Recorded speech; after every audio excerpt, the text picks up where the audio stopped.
Hey everyone.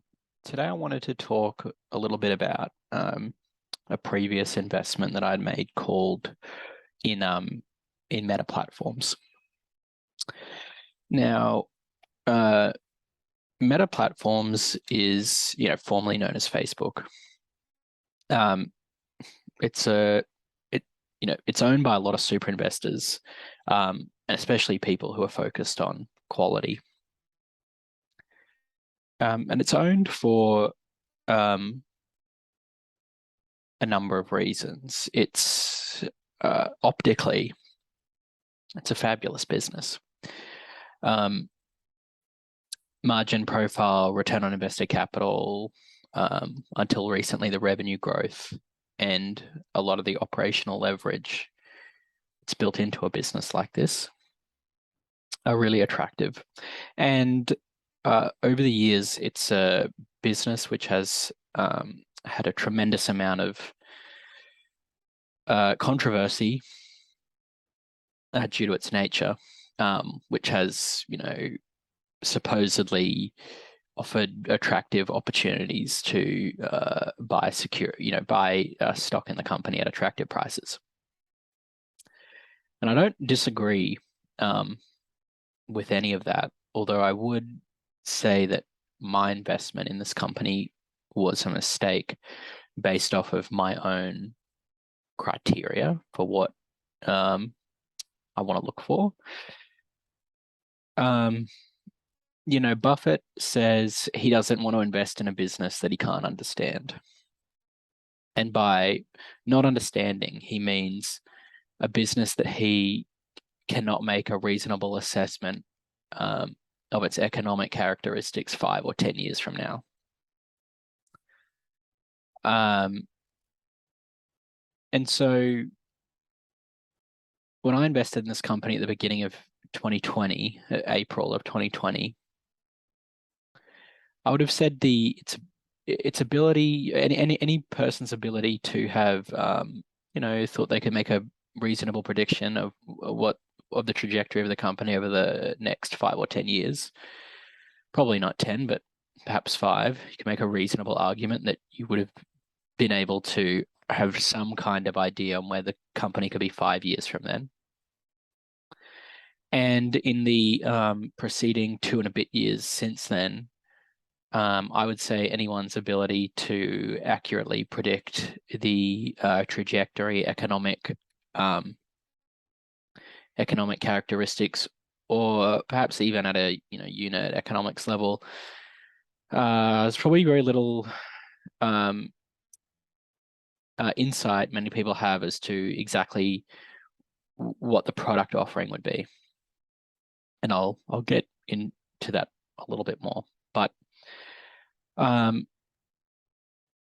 think the meta in the terms of not Meta the company, but meta in terms of the highest level thinking is that a company like Meta Platforms, Facebook, is inherently unpredictable. And even though it might have periods of time in which it appears to be predictable, and there may be predictable growth and predictable margins,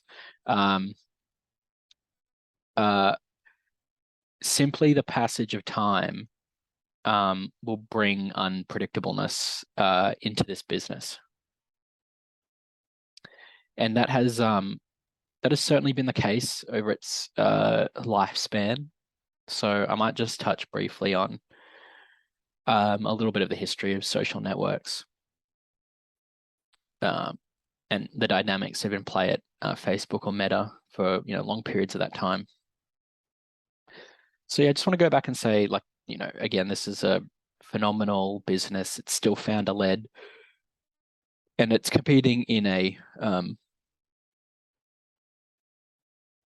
nascent and large market opportunity, which is characterized by winner-take-all dynamics and really attractive economics. So there's every chance this could be a fantastically performing business. Stock could do really well. My point would just be that it's impossible to tell. And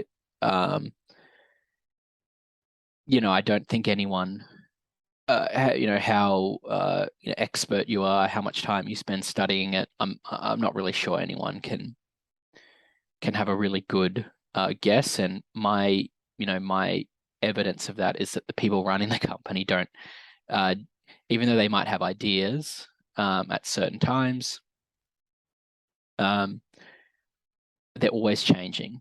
The dynamics of the platforms are always changing, and you can see that recently, as Instagram and Facebook have basically completely retooled the product offering to copy the short form video format. If you'd asked anyone at the company a year ago, perhaps 24 months ago, certainly not 5 years ago, nobody there would have told you, hey, look, in X amount of time, this platform, we're basically going to, this will no longer be a social network in the truest sense of the word. This is going to be a short form video platform where the content served up to you is derived from an algorithm.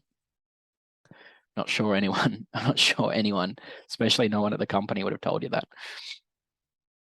And so yeah, it's incredibly unpredictable. Now, the history of social networks, they're pretty well known. Any of the older millennials, certainly not any of the Gen Z or Zoomers, you probably had through your early teenage years and into early adolescence, you would have seen quite a few of these. So I remember using MySpace. I remember there were people using Friendster. There are a few others. And there's the classic example of Netscape, which was started by no, sorry, not Netscape. It was a social media, a social networking company started by Reid Hoffman pre-2000. The name escapes me now. There's been a large number of these platforms which have grown to a certain level of prominence pre-Facebook. And so the initial breakthrough of Facebook is fairly well known. It started by Mark Zuckerberg and three other guys in a college dorm room, and it was initially started on the idea of exclusivity. You needed a Harvard email address to sign up. It had captured almost 100% of the Harvard student body within like a couple of weeks, and then they spread out the service to other Ivy League schools, and then went further on down the line, and then eventually opened it to anyone who wanted to start an account. And so, the initial breakthrough was this exclusivity thing, and the ability for them to crack true identity. So pre-Facebook, and MySpace had a kind of had an exclusivity thing as well, where you'd have your top friends, and you kind of post statusy type content, kind of on like an LA like high school clique type vibe. And so that was charismatic, but it wasn't a truly viral, because to have a social network be appealing to a whole lot of people, it needs to appeal to a true identity, so an actual identity. This is what makes even LinkedIn limited in its audience, in that it appeals only to a professional identity. It doesn't appeal to you, the individual. You wouldn't go on there to share non-work related content, which is fine. LinkedIn's a fabulous business too, probably a lot more predictable. But yeah, that was what Facebook did. And so because they could capture true identity, everyone could be on the platform, and the network effects eventually kick in. And you get where you are today, where a significant portion of the world's population has an account on one of their platforms. Might not be Facebook Blue, but certainly almost everyone I know either has a Facebook account, an Instagram account, a WhatsApp account.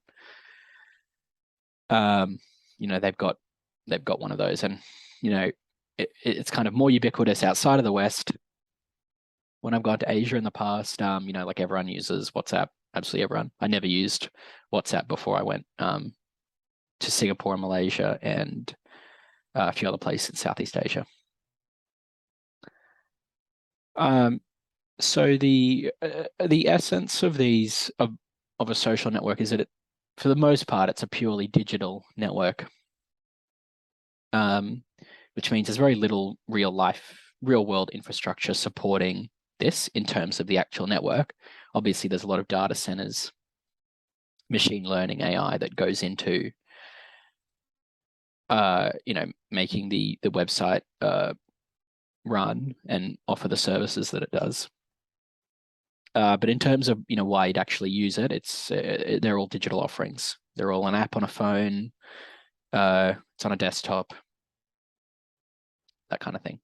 And so the gist of that is that one, the network can spread at zero marginal cost to everyone. Doesn't to replicate another internet browser and another instance of Facebook on a device costs basically nothing. And so you have these like infinite scale possibilities, and the revenue generation element of that is typically advertising supported. So Facebook, started monetizing the platform via ads on the news feed. And if anyone remembers back, they used to have news feed, and then at the side, on the side banners, they'd have like one or two little advertising spots. It was very modest to begin with. And that's a self-serve platform. You create the ad tech, people come self-serve themselves. That offering gets really can get very sophisticated over times in terms of its offering. And again, it doesn't cost Facebook a whole lot to run an ad on your newsfeed. It doesn't cost them a whole lot to develop some software that allows people to upload their own ads. And then over time, it's not as much the case now, but all this data that you're collecting, it makes it easier for you to target. One of the large boons to advertisers moving to digital, and one of the reasons why that will be an enduring trend for a very long time, is that advertisers can measure their return on investment. So you can run ads, you can see exactly who's clicking on what, you can attribute where your purchases are coming from, and you can have very tangible return on investment calculations. And there's no scale commitments up front. So if you want to run a small ad campaign targeting a very small demographic in a certain area, you don't need to spend a lot of money to do that. And so you have these scale advantages over traditional advertising, where there might be large barriers to having a traditional ad campaign on a TV network, for instance. You couldn't run a handful of ads for like a couple of $100. You'd have to have significant investment up front. And in terms of the people who like advertising on these platforms, there's no ability to attribute. The people who seem to do quite well on at least Facebook's properties are the direct-to-consumer marketers, who, because of the granularity of the data and the ability to attribute, they're directing people directly to make a purchase. So this isn't brand advertising where you're trying to raise awareness. If you're a brand generally, you're trying to sell a product right then, right now. And of course, that type of advertising, that kind of business model that would rely on direct-to-consumer advertising, pre the internet, there wasn't a whole lot of forums that really supported that. Perhaps like the shopping channel type deals, call in, that was part of that. You could have, the direct-to-consumer mail kind of thing, long lag time, and logistically difficult. And so yeah, this opened a whole way for small and medium-sized businesses to advertise effectively to people who actually wanted to buy their product. And so over time, actually having a platform that offers a product that offers you products you actually want to buy is kind of like a moat in and of itself. If you could go somewhere and it offers you products that you want before you even know that you want them, that's great. Everyone wants things. Everyone spends money on things to different degrees, but we live in a consumption type economy, and there's things people want and derive great utility or pleasure out of using, and having those things find you, that's a whole new kettle of fish. Now, the disadvantages of a purely digital network, or the offering that meta platforms would have, is that even though you can scale these digital networks very quickly, especially in a consumer-facing context, they can also unravel just as quickly. So the fact that they're not really supported by physical infrastructure that can bring economies of scale, the marginal difference for you signing up to something else which can grab your attention, it's the click of a couple of buttons. And so if you think about it, the utility of network effects is that even though a product, for the network effect to kick in, the product needs to have a lot of utility to its first users, but the utility of the network gains in every additional user that's on. And so that's a virtuous circle that works. More users, greater utility equals more users with greater utility, and so on and so forth. The drawback to that is that when the core value offering of one of these networks begins to degrade, and people start leaving the platform, that dynamic can work in reverse. Fewer users, fewer utility, and so on and so forth. And so even though you can have these incredible growth rates and tremendous stickiness for any period of time, depending on how well management invests in the business and defends its core product offering, there's nothing to stop people from leaving, really. And Facebook has experienced some of that, certainly in the West, in the core economic markets like North America. There's been departure or certain demographics not even signing up for the platform in the first place.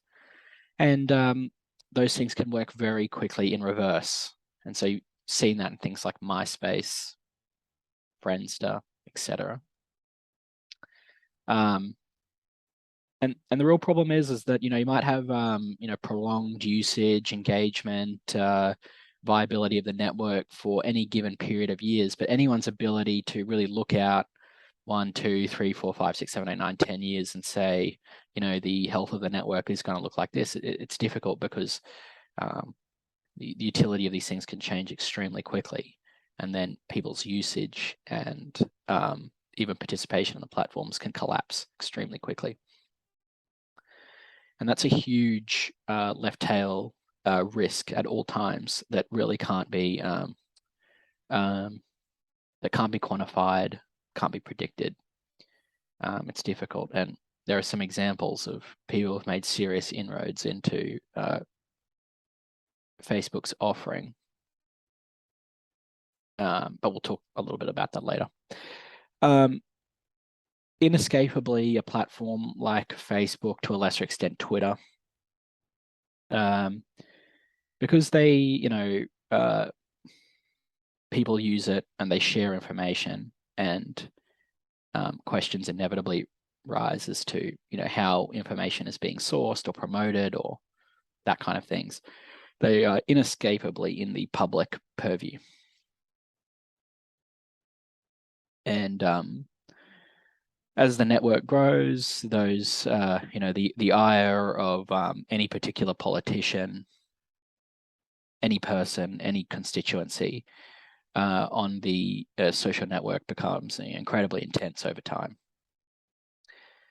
And so if you are very adept at using social networks to influence policy or influence voters and use it to get your message out, you're not thanking them, because you're not trying to tell the whole world that hey, we really took advantage of this social network in a very adept way and we conned you all into voting for us.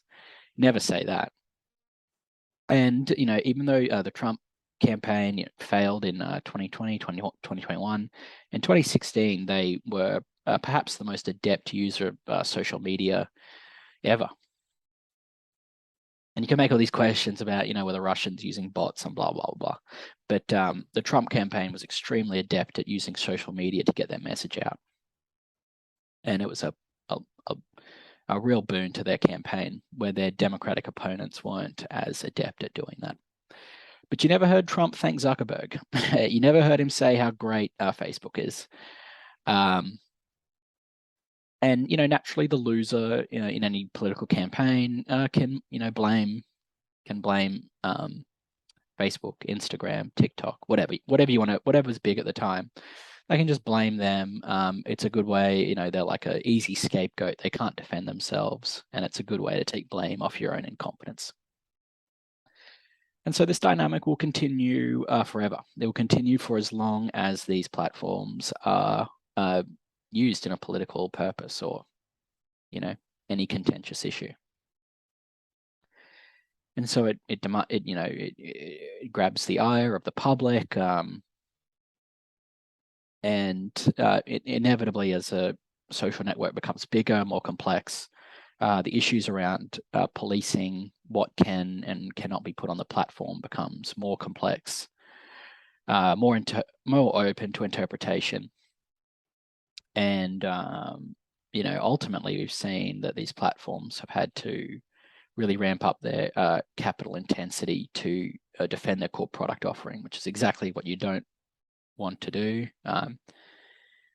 If running the network it cost $1 5 years ago, but for you to have the same product offering in a way that is acceptable to the political environment, and you have to invest in AI and ML and people to run to essentially censor content on your platform, and it costs you $5 today where it used to cost you $1, and essentially the health of the network is the same. Those are dynamics which make that investment a lot less attractive over time. It's not what you want to see. You want to see operational leverage, not diseconomies of scale. And that has certainly been the case for Facebook since 2018. The amount of money they've had to invest in policing their platform has become, it's increased the capital intensity of the business tremendously. And those issues only become more intense as you become larger. Like you've seen, even people like Twitter, even though they have spent a lot of money on this, they're not anywhere near the level of complexity that Facebook has had to undergo. And, some people like to interpret the capital intensity as a moat to compete, and I don't think that's true at all. It might be a moat to compete in social, but as I'm going to get to, I don't think social is really the market. That's a miscategorization of the market that Facebook is competing in. So I made an investment in this business, like I said, in April, May 2020, which was an advantageous time to invest in the business. And it had a lot of, great things going for it. It's a great, multi-decade story of growth and innovation. Has a large secular tailwind behind it, like I mentioned with the advertising. So advertising generally increases at GDP plus 3 or 4%, almost every year. It is cyclical because people cut back on their advertising budgets in times of economic stress. It's one of the first things to go. But the market for advertising will grow over time.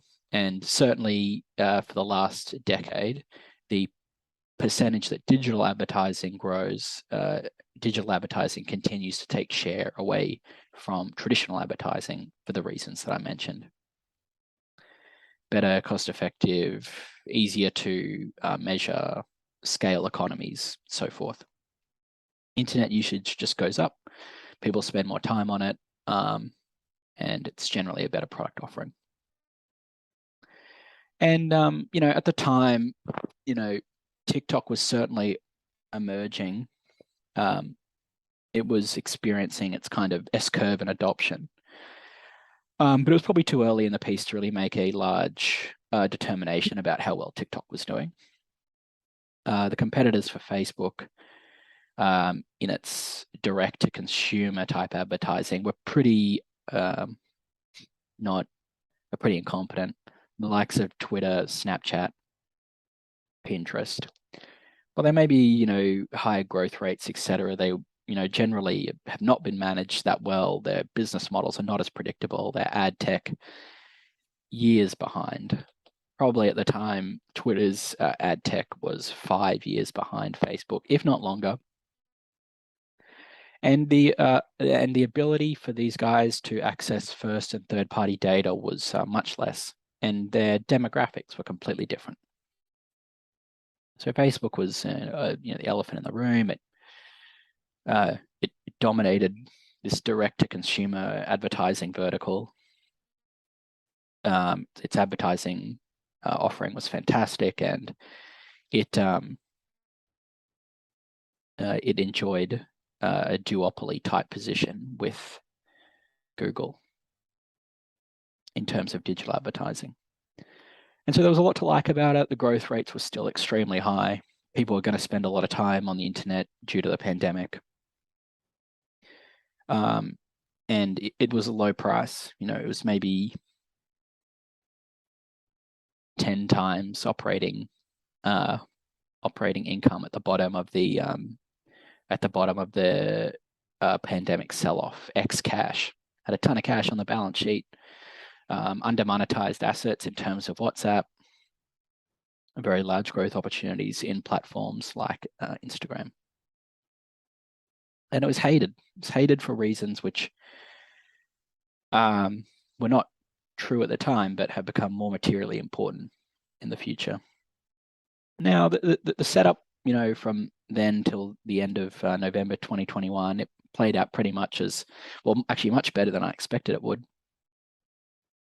I was hoping for this to be like a 15% year, 15% a year growth business, hoping that a lot of its CapEx had been put behind it in terms of what they needed to do to make up for the Cambridge Analytica scandal in 2018. And that it might face a more benign, perceptive environment with some of these scandals behind it. And no, all of those were wrong. It grew much faster than I expected. In 2021, it was 40% year-over-year growth, and tremendous operating leverage came in at the operating and net income lines. But it continued to draw the ire of both the regulators, which was a very weak risk to it. Admittedly, even now, it must be the company with the least robust competitive advantage out of all the large tech companies. And it caught the ire of Apple. So as is fairly well known, Apple made sweeping changes to its privacy policy on its iOS platform, essentially stopping, retarding the ability for large digital properties to access third-party data, which really, decrease the veracity of its online advertising appeal. It's one of the great things about the Facebook platform pre the ATT Apple changes was that you could really target who the audience you wanted to send your advertising to. So that's an incredible thing. You can really nail down people who are going to be interested in your product. Hence, your return on investment can be better. And that's a virtuous cycle. If advertisers can spend $1 on advertising and generate $2 in high margin sales, they'll do that all day long. And so, inevitably, that's a dynamic that plays out over time. Obviously, each market opportunity, you might exhaust it, but there's almost an infinite number of market opportunities that can be pursued like that over time, many with extremely long tails. And so that's a tremendous thing for the customers of Facebook, which are the advertisers, not necessarily the users.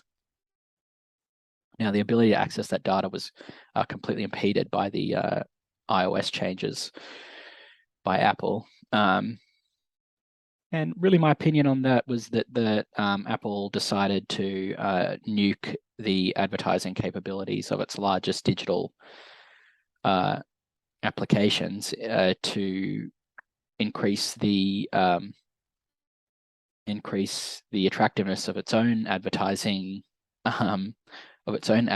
product, and perhaps that of its close partners. One of the large beneficiaries of the ATT changes was that high intent search was massively bolstered. So the attractiveness of people who have access to large amounts of first party data, i.e. Alphabet, and perhaps to a lesser extent Amazon, even though Apple and Amazon don't have a symbiotic relationship. The effectiveness of that was increased, largely to Facebook's detriment. And so they reported in the beginning of this year that they would face kind of a $10 billion a year headwind in operating income, which is a large amount. And so they reported these, that they are subject to platform regulation ever since they've gone public in 2012. And it's kind of like a sort of Damocles, which has just hung over their head forever, and eventually it hit. And so that's something completely out of their control, something they've had to spend a tremendous amount of money trying to remedy, and still really don't know. It appears that the direct-to-consumer advertising industry really still finds the product offering a lot worse than what it used to be. And hence Facebook will continue to face that as a headwind. Now, like I said, the mistake that I think that I made was to assume that this was a business with greater durability and predictability than what a business like this actually will have. And so my first kind of revelation, if you will, was that this is a company that's not, even though it's said it's a social media company. Social is not really the market it's competing for anymore.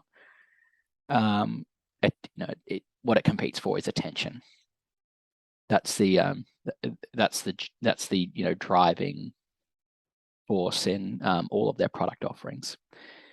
If people aren't spending as much time on the platform, aren't signing up for the platform, and deleting accounts over time, that's less time spent on the platform, and the less eyeballs they can supply to their advertisers. And like I said, when those dynamics get into a negative feedback loop, that moves very quickly and in very unpredictable ways. And so my main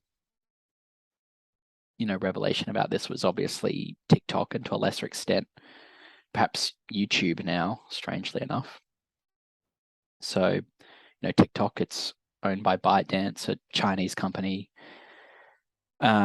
which they came up with a platform for sharing short form video. Now, Facebook has competed in various media verticals in the past. And so their original media vertical was text.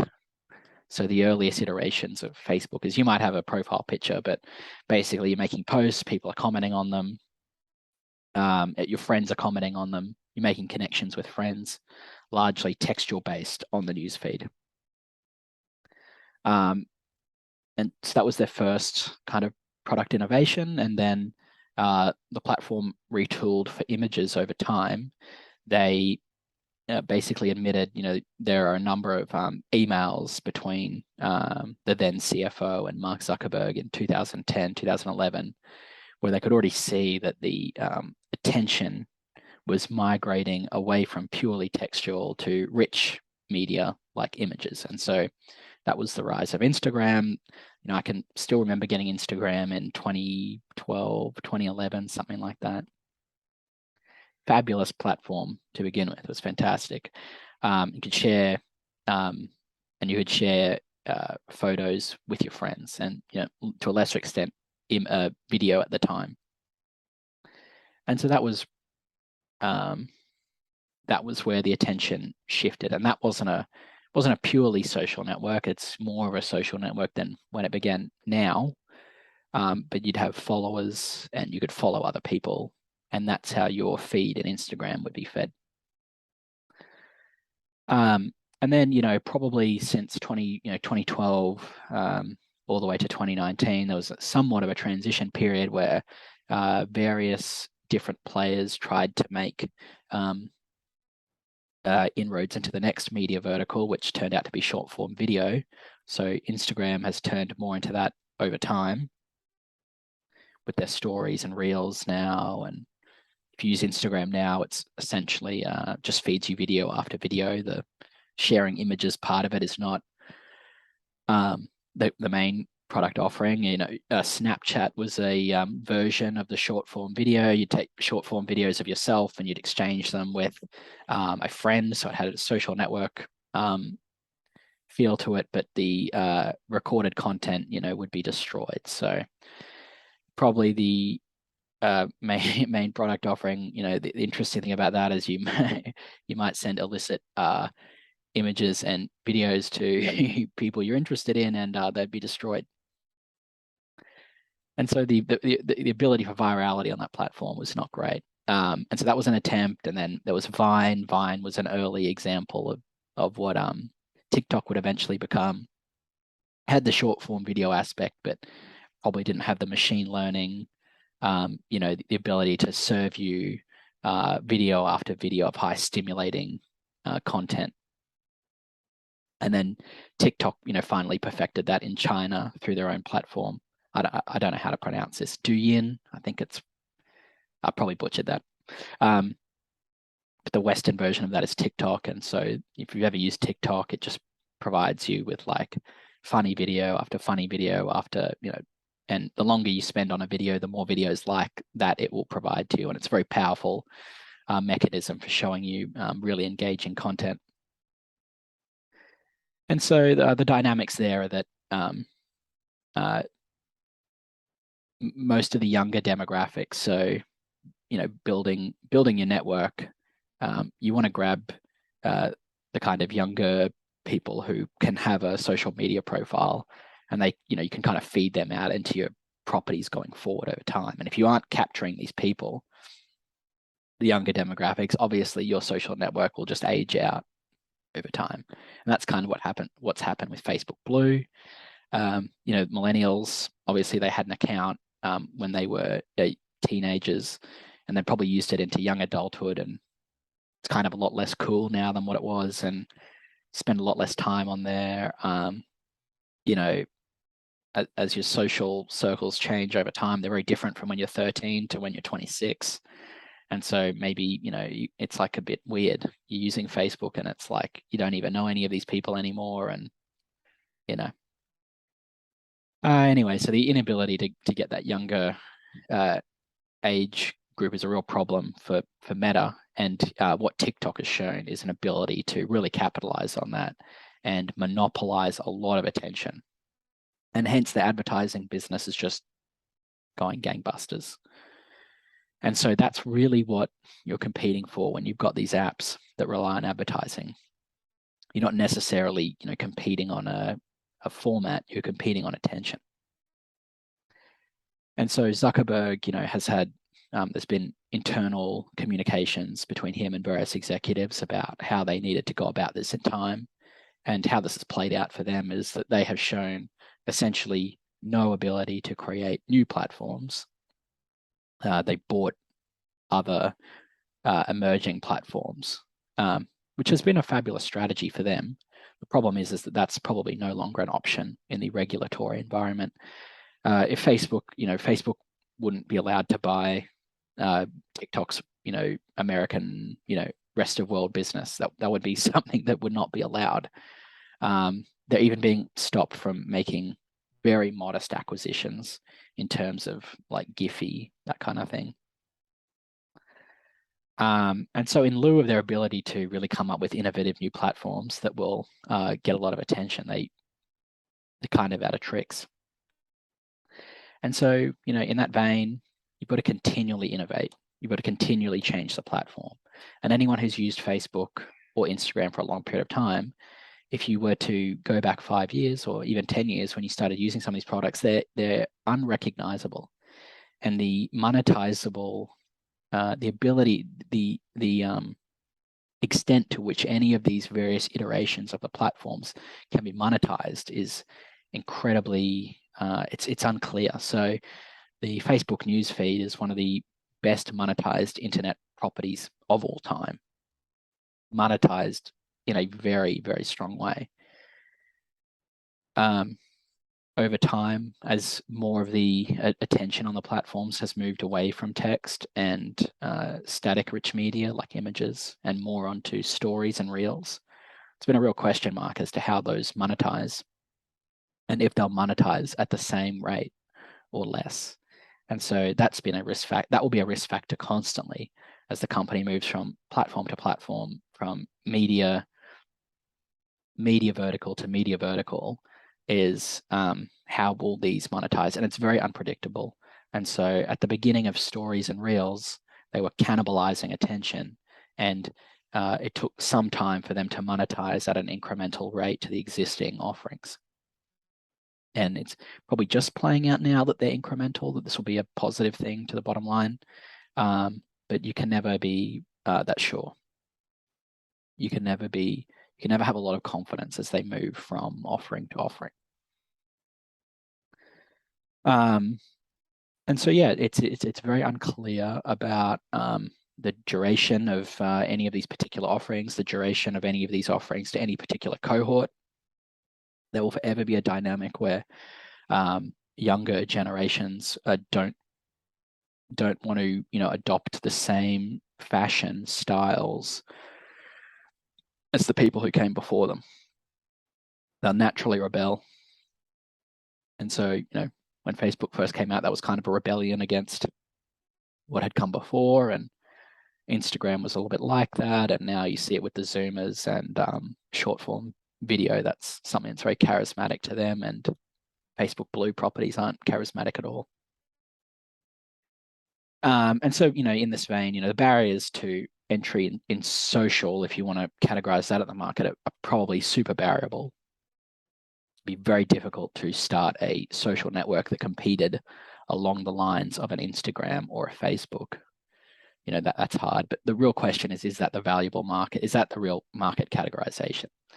I'm saying probably no. Over time, really what will be popular, what will be interesting is where people want to spend their time. And, it doesn't really matter if that's a social media network or if it's a short form video platform. It makes no difference. And so with these characteristics, there's a serious terminal value problem. It's because you have a very little insight into the duration or how any of these properties will monetize. You can't, the valuation on the business becomes something that becomes subject to tremendous change. So over the last 8 months, even given the environment, the valuation for a Facebook has gone from something like 30 30 times earnings, down to as low as 10.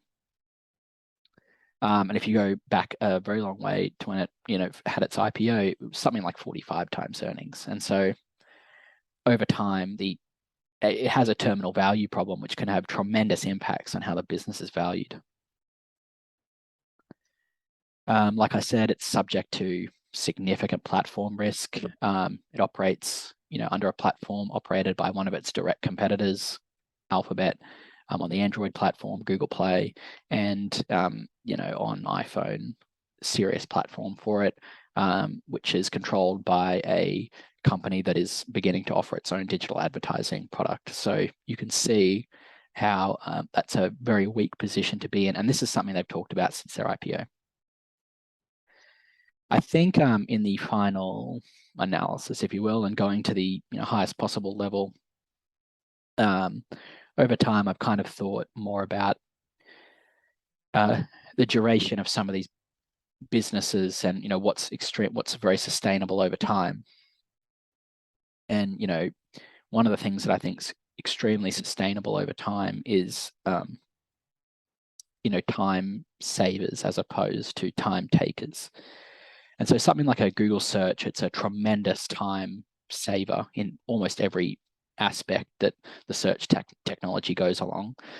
In the terms of, the first iteration of the Google search, you could find information on the internet at a fraction of the speed that you could before that existed, which was a tremendous time saver. And so the value accretion there is tremendous. And you could extend that to their other products like YouTube, where if you want to learn how to build a deck chair, you can find that video essentially right away. The search function will return to you extremely high quality results. And what might have taken you months, years, not quite sure, in the past, might take you an afternoon now. And so that time saving is an incredibly powerful thing. If you want to say what's true 10 years from now, will people still want to save time and effort 10 years from now? And the answer is certainly yes. One of the things that will be harder to say is, do people want to spend their leisure time in exactly this kind of way 5 or 10 years from now? And the answer for that's probably no. You've got no idea, can't make that assessment. And so Facebook and its properties, and certainly TikTok, they are time takers. This is something that might give you a short-term dopamine hit, might be very engaging for you for a short period of time. But over time, the kind of dopamine hits deplete, you get desensitized to it. And you realize that if you're spending a lot of time on these platforms, not creating content, just consuming content, you're wasting a tremendous amount of your time. And depending on how high your productivity is, that time cost might be extremely high. Like if someone like Jeff Bezos was to spend an hour on TikTok, that's an hour of his time is extremely expensive commodity. So I tend to think these things which take away from you in one sense or another, which are not value accretive to you, they've got serious problems in terms of their predictability. Something like a Costco, with the traditional scale economy shared, people will always want to save money. That's a very, people want to save money on items they buy 5, 10, 20, 50, 100 years from now. People will still want things at a lower price. And so that's a lot more predictable over time. And so I want to move away from companies like that, even though Facebook and Meta now has tremendous economic characteristics presently, 80% gross margins, almost 45% net income margins, extremely high return on invested capital. Those things could be illusory, and that's kind of the takeaway that I've taken from investing in the likes of Meta. Also wrote a short piece reflecting on some of these insights that I've had, and the only other thing that I'd mention is that complexity. So one of the things that gets talked about on Twitter is that even when the stock was doing well in 2021, you could have invested in businesses that were much simpler for similar or greater returns. Certainly now you'd have a greater return investing in some of these other businesses. Whereas, if you'd invested in Facebook in 2020 at the time I had, and you've held it till now,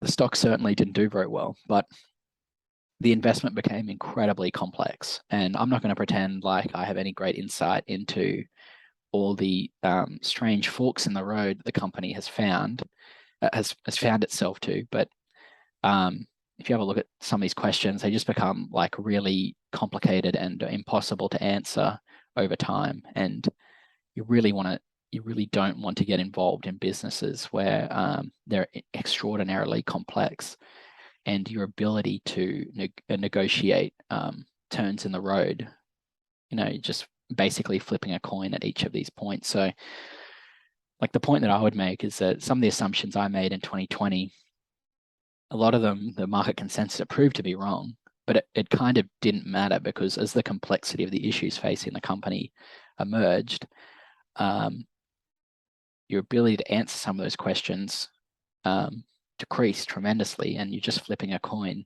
at each turn. So, when they had the advertiser boycott at the end of 2020, you could have said, like, that's pretty silly. This sell-off is ridiculous. The advertiser will be back, and you could have certainly been right. And then you could have said the government litigation is frivolous and it has no basis, and you flip the coin again and it's right.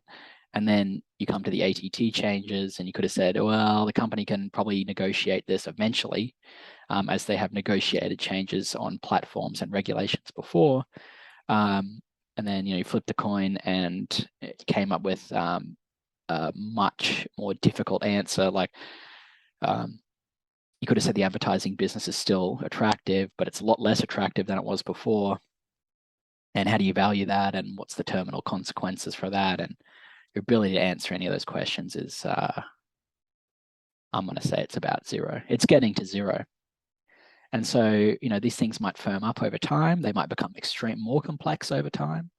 But as you can see in some of the operating results that I've got up here, you can see that even though there's been great growth rates and the margins are incredibly attractive, and admittedly the gross margins have been quite stable over time, the operating results and the CapEx over time has not been predictable. And those are things which really damage the business over time. If I can pull up the capital expenditures.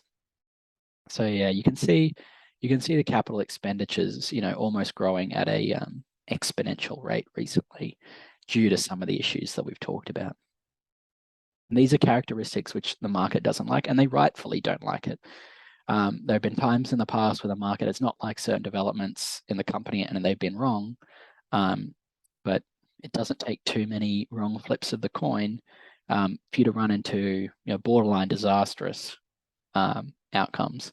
And the capital intensity in terms of the CapEx the company has to spend on, and some of its decisions to invest in business lines which may or may not be very profitable 5, 10, 15 years from now, it's anyone's guess. And it's just money that you don't get today. And the capital efficiency of the business becomes less. And hence the point I'm trying to make, the predictability of the business is it's anyone's guess. It's anyone's guess what any of this looks like 5, 10 years from now. Yeah. Anyways, just wanted to share that because it was a cool little insight that I thought that I had, and it's a good place to stop spending energy trying to make predictions on things which are completely unpredictable. So let me know what you think.